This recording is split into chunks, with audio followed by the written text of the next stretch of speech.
వేళా కాలము పగలైన కాసేపు పని చేసుకో నీవు నీ మీదనే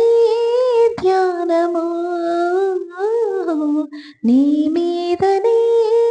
ధ్యానము ఏ వైపు చూస్తున్నా నీ రూపెతో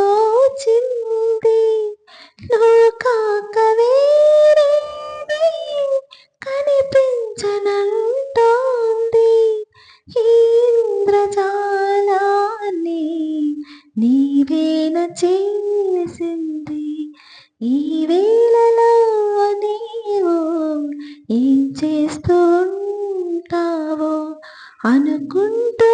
ఉంటాను ప్రతి నిమిషము నేను